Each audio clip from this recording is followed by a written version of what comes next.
Et avec nous tout au long de cette première partie, l'ex-porte-parole de Mikhaïl Gorbatchev, Andrei Grachev, qui sera en direct avec nous. Merci d'être avec nous. Bertrand Badi, spécialiste des relations internationales. Sergueï Girnov, ex-espion du KGB. Il était très jeune lorsque Mikhaïl Gorbatchev a décidé de dissoudre l'Union soviétique. Et puis à Moscou, Paul Gogo pour TV5 Monde. Bonsoir à tous. Avant de vous donner la parole, messieurs, retour sur le parcours de Gorbatchev, pur produit du système communiste.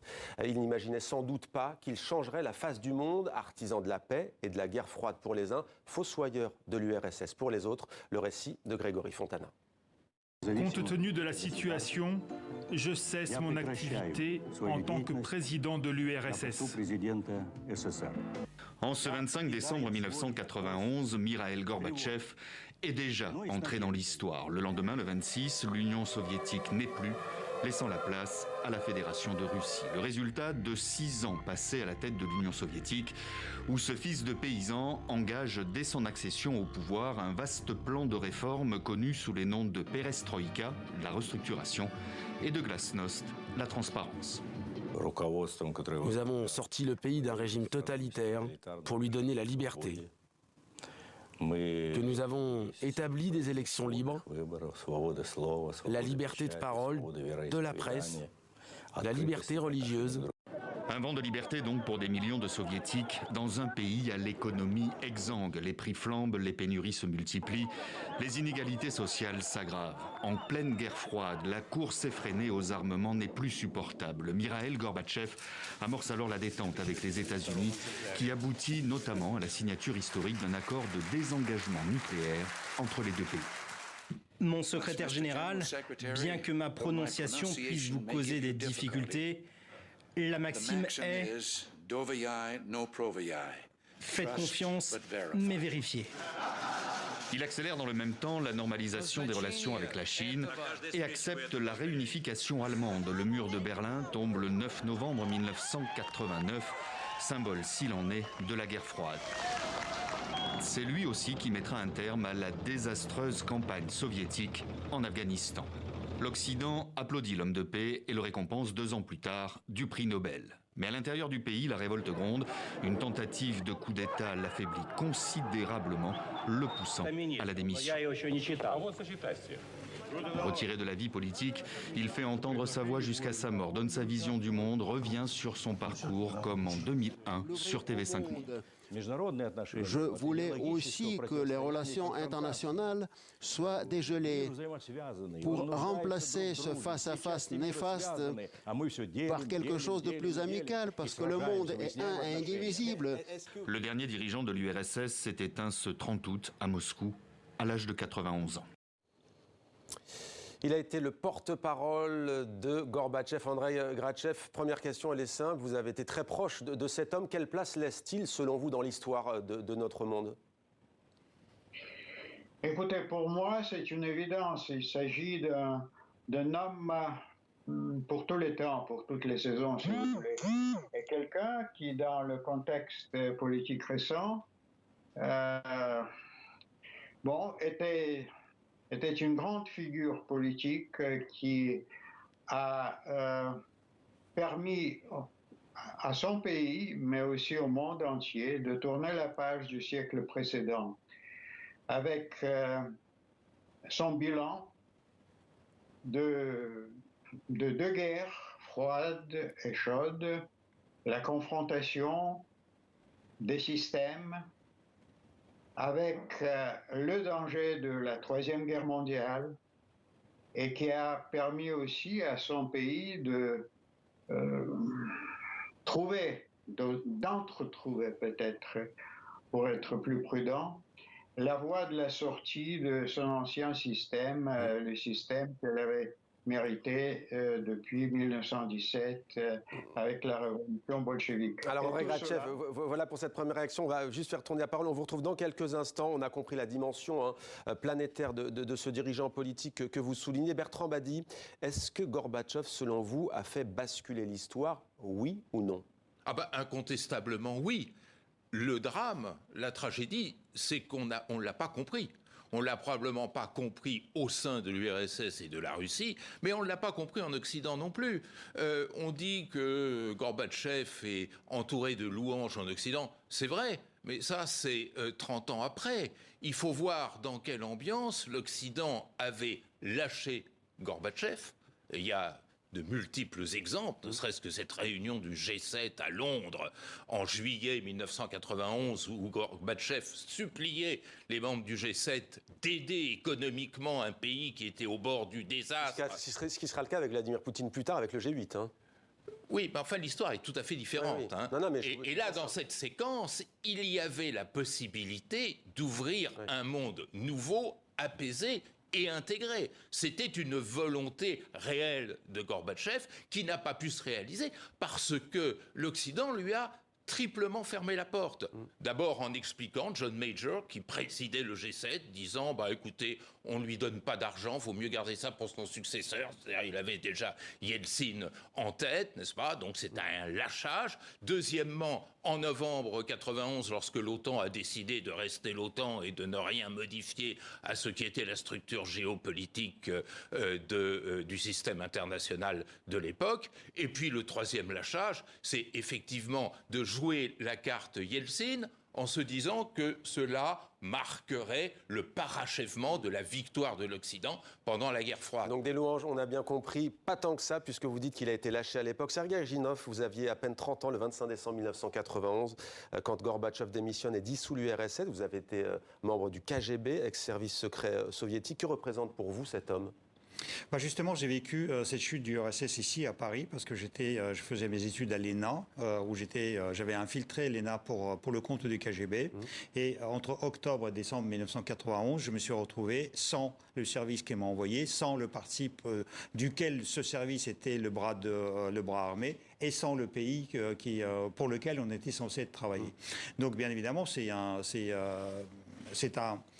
un passé qui s'écroule, c'est un pan de vie pour moi qui s'écroule. C'était quand même 30 ans, enfin pour moi ça représente la moitié de ma vie.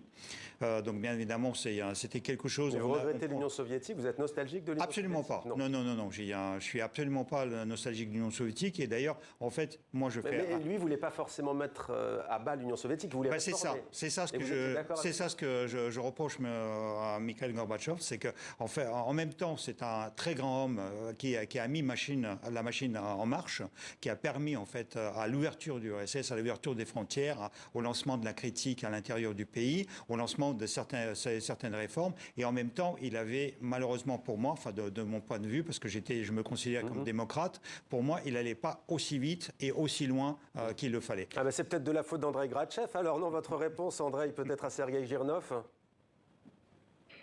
Écoutez, Gorbatchev, c'était quelqu'un, il faut bien placer son action dans le contexte concret de ce que représentait l'Union soviétique, son système, mais n'oublions pas qui était Gorbatchev lui-même.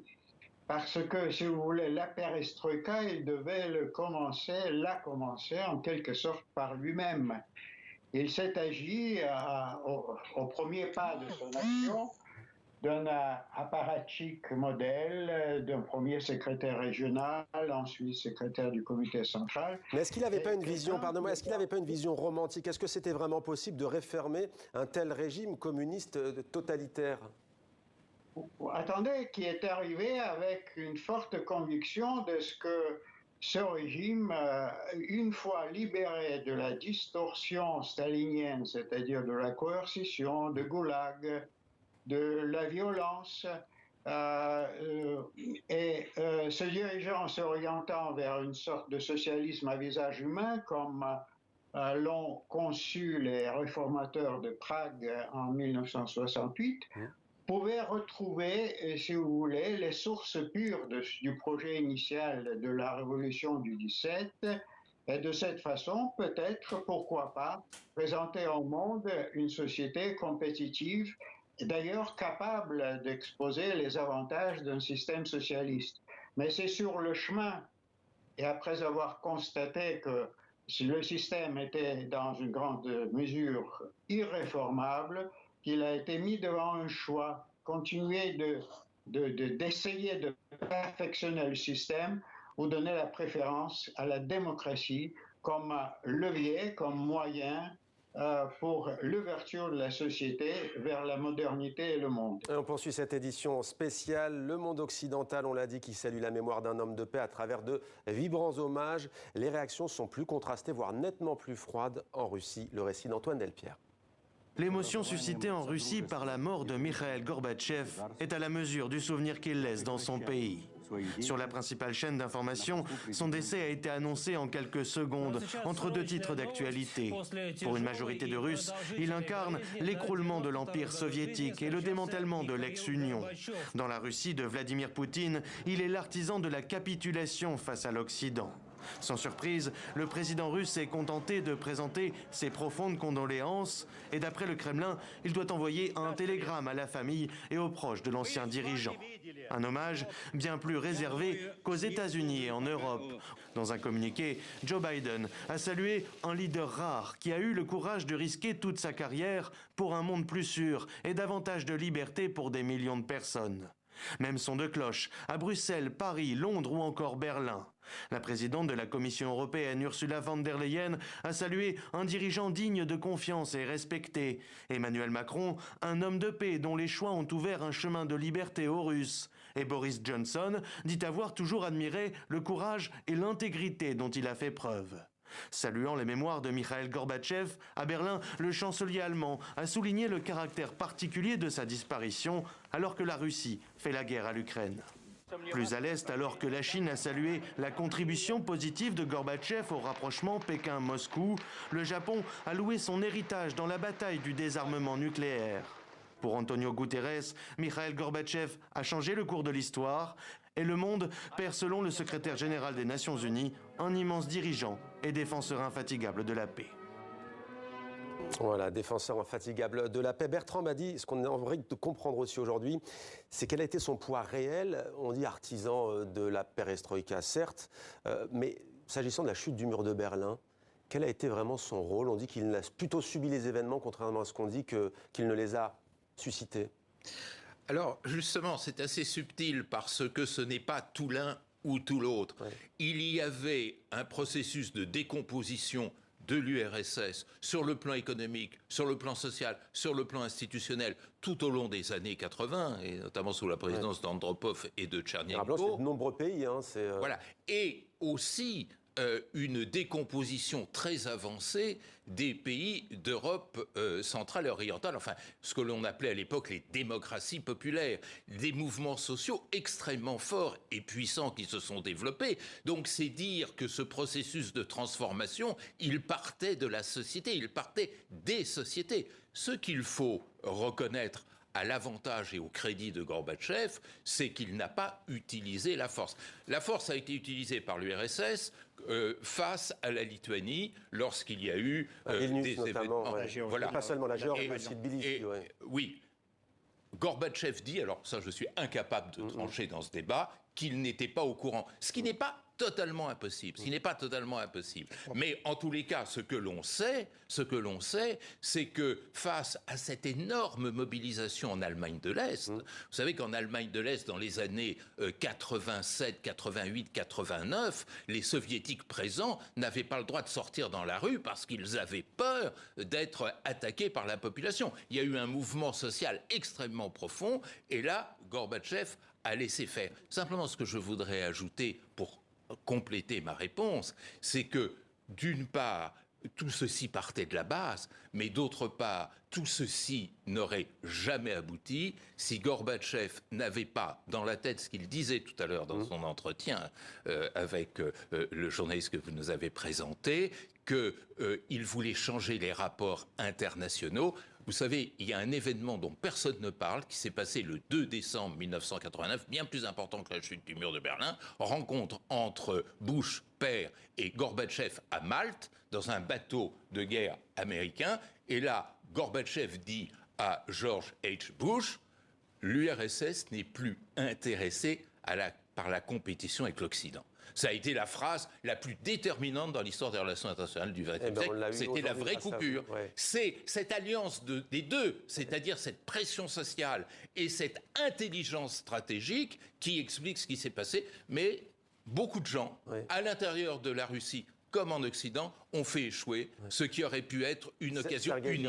Vous vouliez déjà réagir sur la répression peut-être orchestrée par Gorbatchev? Disons, quand le secrétaire général du Parti communiste dit qu'il ne sait rien, je ne crois pas une seconde. Donc le bureau politique était informé de tout ce qui se passait dans le pays. Donc en revanche, je suis d'accord avec M. Gorbatchev qui disait qu'il était obligé de composer avec les conservateurs qui étaient à côté de lui, dont mon patron, le patron du KGB. Moi, de mon côté, effectivement, j'adressais aussi les informations en essayant de l'informer, mais il utilisait ces informations pour fortifier sa position, et donc les conservateurs finalement ont essayé de renverser Gorbatchev, dirigé par Yanayev, l'ami de Gorbatchev, que Gorbatchev a mis lui-même à cette place contre l'opinion du Congrès des députés du peuple. Et on poursuit cette édition spéciale. Andrei Gratchev, vous n'allez pas tarder à nous quitter. Alors je vous pose la question avant. On va s'intéresser au bilan de Gorbatchev, non pas sur la scène mondiale, mais en Union soviétique et notamment en Russie. Andrei Gratchev, il n'a pas arrêté sa vie politique après la chute de l'URSS. Gorbatchev, il a continué la politique. Il a fait 0,1% à un moment donné, il me semble. Pourquoi ? Bon, écoutez, à mon avis, il ne faut pas faire trop de confiance à des chiffres des élections, voilà. Il faut faire attention au score soviétique. L'élection, y compris de Boris Yeltsin, dans les mêmes élections. Oui, mais tout de même, sincèrement, même si ce n'était pas 0,1%, on voit très bien qu'il n'avait pas une grande popularité en Russie.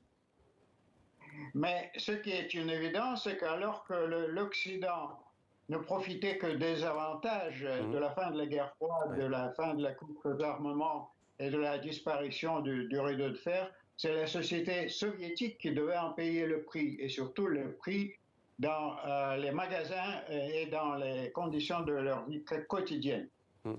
Andrei Gratchev, vraiment, vous laisse. Pour vous, il reste quoi aujourd'hui? Un ancien collaborateur, un ancien compatriote ou un ami? Oui, je commencerai un ami, puisque voilà, l'ami, à mon avis, je dirais, c'est une enveloppe suffisamment large pour inclure le reste. Merci beaucoup Andrei Gratchev d'avoir témoigné après la disparition donc de Gorbatchev, dont vous avez été le porte-parole. Je le disais donc, le bilan à présent de Gorbatchev en Russie, c'est Guillaume Villadier qui nous apporte quelques éléments de réponse. C'est un dialogue de sourds qui résume à lui tout seul les contradictions du dernier dirigeant de l'Empire soviétique. Vilnius, janvier 1990, les Lituaniens sont dans la rue, ils ne veulent plus faire partie de l'URSS. Soucieux de cultiver son image de leader proche du peuple, Mikhail Gorbatchev fait le voyage depuis Moscou pour discuter avec les manifestants. Monsieur Gorbatchev, nous voulons être libres et indépendants. Pourquoi c'est si compliqué pour vous de le comprendre? Pourquoi m'appelez-vous monsieur? Appelez-moi camarade. Je ne veux pas d'un pays où on m'appelle monsieur. Monsieur, une formule bourgeoise en lieu et place du très communiste camarade. Sur le visage du premier secrétaire, on lit l'incompréhension. Pourtant, la désoviétisation est déjà en cours depuis plusieurs mois. Le mur de Berlin est tombé, la Hongrie, la Tchécoslovaquie et la Roumanie ont fait leur révolution. Lui s'accroche encore à cette idée. Malgré ces bouleversements, l'Union soviétique perdurera. Car tout aussi réformiste soit-il, Mikhail Gorbatchev n'a jamais eu l'intention de détruire le système, mais de le sauver. Nous avons besoin de plus d'entreprises, de plus de démocratie, de plus d'organisation et de discipline. Alors nous pourrons faire passer la perestroïka à la vitesse supérieure et donner un nouvel élan au développement du socialisme. Davantage d'ouverture, une presse plus libre, l'homme ne craint ni la critique, ni les bains de foule. Débâcle militaire en Afghanistan, corruption, incurie économique, son diagnostic sur la déliquescence de l'URSS est lucide. Un an après son arrivée au pouvoir, il est même forcé de l'admettre devant le monde entier. Récemment, nous avons subi un grave malheur. Un accident s'est produit à la centrale nucléaire de Tchernobyl. Pas question pour autant d'instaurer le multipartisme. Le Parti communiste reste au-dessus de tout. Qu'est-ce que la démocratie, dit Gorbatchev, sinon plus de socialisme? Pour ses compatriotes, la vie quotidienne ne change pas. Les rayons des épiceries sont vides. Dans les républiques, les revendications nationales ne cessent de monter. Trop occupé à asseoir sa légitimité à l'étranger, le premier secrétaire ne voit pas l'Empire vaciller puis se disloquer. Quand il réalise, il envoie les chars réprimer la révolution à Vilnius Mais c'est trop tard. Ni le putsch de 1991, ni l'indépendance de l'Ukraine ne le font changer d'avis. L'Union vivra, répétera-t-il jusqu'au dernier jour. Voilà donc le bilan de Gorbatchev. Sergueï Girnov, je me tourne vers vous, on va avancer dans cette édition spéciale. Il y a l'histoire qui revient quelque peu. Gorbatchev se retire d'Afghanistan. Vladimir Poutine envahit l'Ukraine. On vient d'entendre parler d'une centrale nucléaire. Dans quelques instants, on va en parler. Vladimir Poutine a dit un jour qu'il considérait la disparition de l'URSS comme la plus grande catastrophe géopolitique. Est-ce que vous pensez qu'aujourd'hui, il veut reconstituer cet empire déchu ? Absolument pas l'empire de l'Union soviétique, parce que Poutine, en fait, contrairement à ce qu'on dit, ne croit absolument à rien. Il n'a aucune idéologie. Son idéologie, c'est l'argent et le pouvoir. Parce que, en fait, le 21, quand il a prononcé son fameux discours, il faisait les références plutôt à l'empire russe et non pas soviétique. Et en fait, il a critiqué le fondateur de l'URSS, Vladimir Ulyanov-Lénine, très violemment d'ailleurs. Mais en réalité, il y a quand même l'histoire qui nous rattrape, parce que, vous savez, en 91, quand il y avait la dislocation du URSS, on craignait la guerre civile en Union soviétique. Et en fait, on avait une telle peur de cette guerre civile que finalement, on était très content qu'il ne s'est rien passé. Et donc, en fait, on a en quelque sorte gelé les conflits entre les républiques, les anciens non-dits entre les républiques, et Poutine s'est constitué en quelque sorte porte-parole de tout ce que Yeltsin a bousculé tout simplement, en fait, avec Kravchuk et le dirigeant biélorusse. Ouais. Et donc en fait c'est tout ce qu'on n'a pas réglé il y a 30 ans, ouais, maintenant revient... Vous dites que la guerre en Ukraine est une conséquence de... Y compris la guerre froide. Parce que la guerre froide, on croyait que la guerre froide était terminée. Moi, je suis persuadé qu'elle n'a jamais cessé. Juste Bertrand Badi, Gorbatchev avait soutenu l'annexion de la Crimée il y a 8 ans. Alors effectivement, il a pris une position et fait une déclaration qui était plutôt en ce sens, effectivement. Ouais. À ce moment-là, sa voix ne comptait plus beaucoup. Ouais. Ce que je voudrais dire, c'est qu'on n'est plus dans la guerre froide. Hein. Et c'est ça, quand même, la grande différence. Mais non, la guerre froide, vous l'avez dit vous-même, c'était l'affrontement d'idéologie. Là, il n'y a plus. Pas la même. Ce ferment. Il n'y a pas d'idéologie. En tout cas, Vladimir Poutine joue sur ça en disant l'Occident est dépravé, l'Occident c'est autre chose. Jouer sur les identités et jouer sur les idéologies, c'est tout à fait différent. Il faut quand même se rappeler ce qu'était la guerre froide. C'était un affrontement de deux idéologies qui pénétraient la société d'en face. Là, vous dites que tout le monde est capitaliste, en fait. La Russie, la Chine, les États-Unis, si on résume, c'est ce que vous voulez dire. Ça, c'est encore un peu trop simple, mais en tous les cas, il n'y a plus ce ferment idéologique. Et puis, la Russie ne fait plus partie d'un bloc. C'est pas l'addition de la Syrie, de l'Érythrée, de la Biélorussie et de la Corée du Nord qui fait un bloc. Donc, nous sommes dans un scénario tout à fait différent. Mais là où je vous rejoins, c'est qu'effectivement, il y a eu une méthode de prise de pouvoir par Yeltsin qui était assez effarante. Yeltsin n'a pas donné l'indépendance à l'Ukraine pour faire plaisir à l'Ukraine, il a donné l'indépendance à l'Ukraine pour pouvoir gagner le pouvoir en Russie, puisqu'il était lui-même président de la Russie dans la fédération qui était l'Union soviétique. Et tout ceci était peut-être dans le sens de l'histoire, certainement même, mais en revanche, les modalités, la façon dont ça s'est passé, la confiscation politique par Yeltsin de cette indépendance ukrainienne a fait capoter ce qui était le rêve de beaucoup d'Ukrainiens.